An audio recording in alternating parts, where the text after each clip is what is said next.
ఏంది నాకు కొత్త ఫ్రేమ్ తయారు చేసాను. 12x18 ఎంత సైజ్ ఉన్నది? ఏంది బ్రో సైజ్ ఎంత?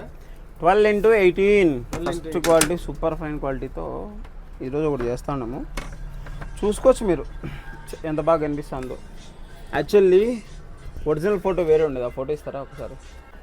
ఇట్లా స్కాన్ ఫోటో వచ్చింది మనకోటి, మీరు చూసుకోవచ్చు. ఇదేం పెద్ద బాగాలేదు కాపీ. దాన్ని మనం ఎడిట్ చేసి కలర్ కాంట్రాస్ట్ గ్రేడింగ్ అంతా చేసిన తర్వాత ఈ ఫ్రేమ్ చూసుకోవచ్చు మీరు. సూపర్ అంటే సూపర్ ఫైన్ క్వాలిటీతో ఇచ్చాను. కస్టమర్ కూడా చాలా సాటిస్ఫై. ఇన్ఫ్యాక్ట్ కస్టమర్ వీడియో తీస్తుంది ఇప్పుడు. కస్టమర్ అయితే చాలా హ్యాపీగా ఫీల్ అవుతుంది. ఏమంటే ఆవిడ కెమెరా ముందుకు వచ్చి ఏం చెప్పట్లేదు. సో నేను చెప్పలేకపోతున్నా. సూపర్ అంటే సూపర్ ఫైన్ క్వాలిటీతో 12x18 ఫ్రేమ్ మన దగ్గర A4 4/6 దగ్గర నుంచి స్టార్ట్ అయితే చాలా సైజ్ అంటే చాలా సైజెస్ వచ్చేస్తాయి. పెద్దగా ఆల్మోస్ట్ 4 feet దాకా కూడా మన దగ్గర హైట్ ఉంటుంది. సూపర్ అంటే సూపర్ ఫైన్ క్వాలిటీతో ఎంత తొందరగా వీలైతే అంత తొందరగా. యాక్చువల్లీ ఇప్పుడు మీరు చూస్తున్న ఈ ఫోటో ఫ్రేమ్ కస్టమర్ జస్ట్ ఇప్పుడు వచ్చారు. అర్జెంట్ అన్న ఫాదర్స్ డే అని అడిగారు, చేసి ఇస్తున్నా. సో మీకు కూడా ఇలాంటి ఫ్రేమ్స్ కావాలనుకుంటే స్క్రీన్ మీద మన నెంబర్ కనిపిస్తుంది, ఆ నెంబర్ కాల్ చేయొచ్చు. Thank you.